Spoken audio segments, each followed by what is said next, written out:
guys, we are super chipper. I'm not really sure why, because our conversation topic is a small amount of sad, but super hopeful. That's probably why we brought a snack, because you know how we feel about these snacks. So today, we are talking about losing your job and having to eat snacks like this is a meal. That's true. That's real life chronicles. Yeah. So, Drink a lot of water so you can be full before you go to sleep. man, what? Sometimes just going to sleep at like 7 p.m. Yeah, because you're like, I just don't want to be hungry. You know, it's like, yeah, we don't have it today.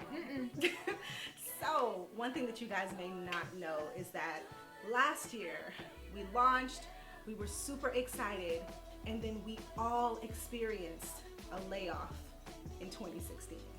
It was the strangest thing to happen to our team in that we all, at separate times within the year, I don't think there was a time when we all had a job at the same time. I was first. It was all types of crazy in 2016. Yeah, definitely.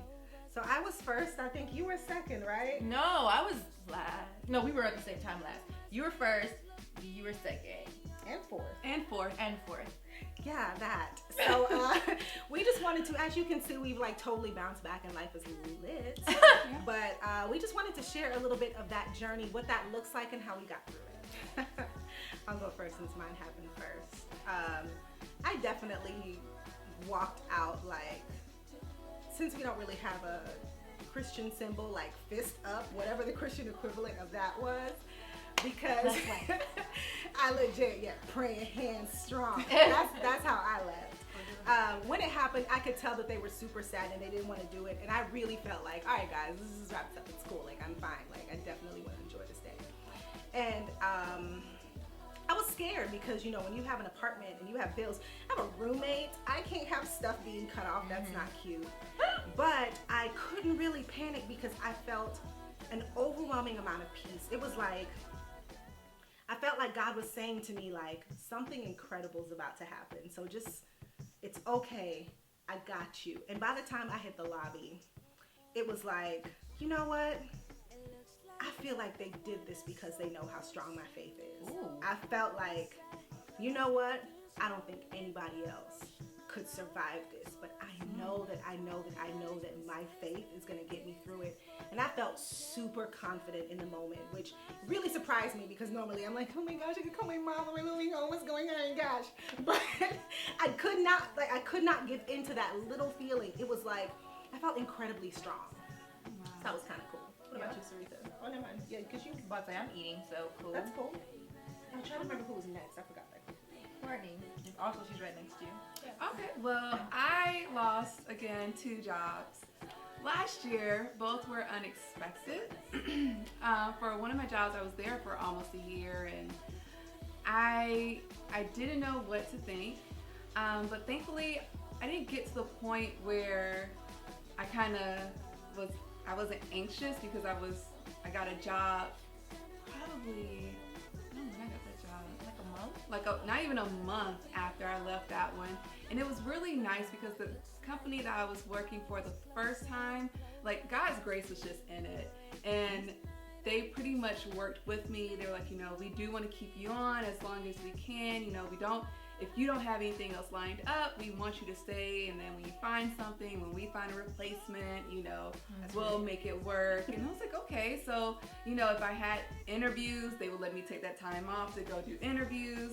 So it was really just grace and mercy all in that. So I was thankful for it. And not even a month, I got a job. Monday I had an interview, Friday I got the job. So it was great. And that was in September of last year. And then the very first, I want to say like the first day of December, I got laid off from that job. So it wasn't, that one again was kind of, like, wait, crazy. What happened? Like, right. I texted them and literally, like, I got to work and they were like, girl, this is it. And I was like, oh my gosh, they escorted me like I was a villain or I was just this person. So I hate that. After they walked you out the building? They walked me out. No, that happened to me too. Like when when that happened to me, I was walked onto the elevator and I was like, my Tupperware is in the fridge, and what you not gonna do is split this setup. I was like, somebody needs to circulate, get my flax meal off my desk, and get me my things, because I actually cooked. Yeah. Bring my lunch. Oh gosh, it was, and you know, at the time, I really didn't know honestly what God was telling me, because so many things, like I was trying to let it sink in, and it just all happened so fast. Like I was in the car headed home, and it still really didn't even hit me that I do not have a job. Like I don't have a next step. Like I don't know what to do. So I really didn't know how to process it, because I didn't know my next step, but also I was okay because I was obedient, and you know, I always live by, like, if you go to God when you're in trouble, you're in trouble. So my faith with God was, in my relationship with God, was already up there. You know, I tithed, I stored, and I saved. You know, I had enough money. So initially, I was good. Initially. So I'm gonna let Saritha, that's part 2. Go ahead, Saritha. It was unexpected, sort of. God gave me a feeling. I remember that. I had a feeling at the beginning of the week that ish was gonna go down. So, but I was under the impression that I needed to just like take the weekend and just pray. But that Friday I got let go. But because I had a feeling, it wasn't so much of a surprise, and because I wasn't happy at my job, I was not disappointed. My only thing about it was that I didn't have a plan, because it was unexpected enough for me to not be ready to take on months of unemployment. I live by myself. There's no safety net. There's nobody I can go to if things go wrong. So for me, it was definitely a journey of being like up and down and all around, and all the emotions of not being prepared, basically. The hardest part, I think, of daily life, not working, was watching everybody win. I felt like everybody in that season, folks were buying cars, they were buying houses, and I'm just like, I just want lunch, guys. Jesus, I just want lunch. And that was super duper hard, because I felt like it was, in my weak moments, I felt like it was a reminder, like, girl, you are in your 30s and you are over here having faith for lunch. And because, yeah, just like Saritha said, like, mine was unexpected too. I wasn't prepared for it financially. And, you know, I was fixing to get ready to be prepared. But, you know, I wasn't there yet. So I was just in here just on faith, watching everybody else win. People are asking you to do stuff and you're like, but how? Right. And I think that was the hardest part for me. The easiest part was sleeping in though. I think the hardest part for me was the emotions of not knowing what was going to happen that next day, having not been prepared financially. There was a lot of things that started to happen very quickly within those first couple of weeks, those first couple of months. And you're just like, I don't know what I'm supposed to do. Like, faith is great when you're like in it and you're just like, yes, Lord, you got all things. But then like at day 67 of not having a job still and not knowing where, you know, things are gonna happen, you're like, okay, God, you know, like maybe you got it. I don't know, like, because you start to feel like your circumstances start to feel really, really big. Everything around you starts to feel like giants, and you're like struggling to hold on to your little itty bitty faith of just being able to make it from A to B. And you know, the anxiety for me, like I've dealt with anxiety before, but it was just huge, like panic attacks and crying fits and calling on people and just trying to figure out what I was gonna do, because you're by yourself every day, all day. Yeah. And me and myself don't get along, obviously. So there's a lot of infighting within myself of like, okay, faith, fear, anxiety, stress, worry. What are we gonna feel today? And I apparently wanted to feel all of them all day. So yeah, I agree. You know, I struggled with that too, because I felt like I would wake up in the morning, I would say my prayers, which really wasn't much, because all I could really get out was like a couple of scriptures, and I tacked them to my wall because I just didn't have it in me to pray real words, because my prayers were like, Lord, I need everything. All of the needs, I have all of them. I need everything. And that, while it's a desperate and honest prayer, it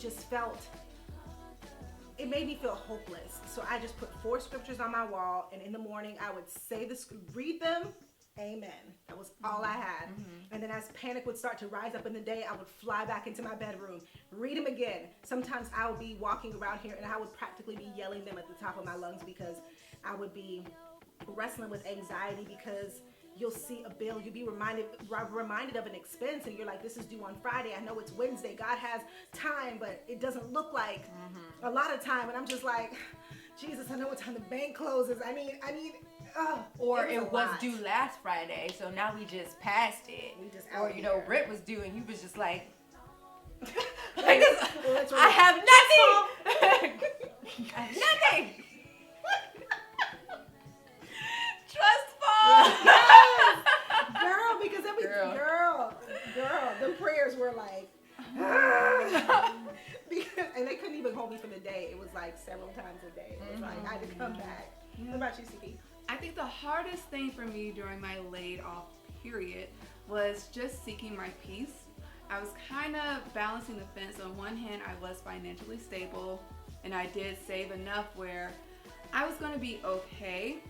But on the other hand, you know, I got laid off in December, so it was the holiday season. I wanted to, you know, I have plans to get stuff, and not only that, I had to pay for benefits kind of out of my own pocket because they canceled my benefits effective that day. So I didn't want to be out here just not covered and exposed. So I was covered in the blood. Right. Jesus paid it all. So, but you know, thankfully I didn't have to do it. And I think that was the biggest fear of keeping my peace, because as days, you know, progressed, you know, yeah, I had the money, but my money was going to run out soon. So I didn't know when or where my income was going to come from once that money ran out. I didn't know. Thankfully, I got a job in January, but I didn't know at the time that I was going to get a job in January. You know, I was like, I'm about to go into the new year, jobless, and my funds are getting low, and what am I going to do? So I think that was just the hardest part for me, was just holding on to that peace that I'm going to be okay.